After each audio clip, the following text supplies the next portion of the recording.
Connecting a Namecheap domain to Blogger, replacing your blog.blogspot.com with yourdomain.com involves DNS setup.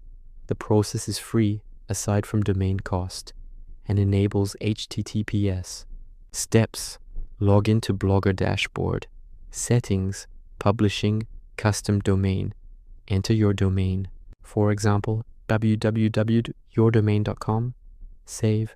It may show errors initially. Note the 2 unique CNAME records provided.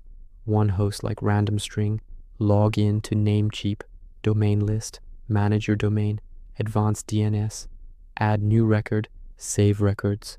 Wait 30 to 60 minutes for propagation. Return to Blogger. Save custom domain again.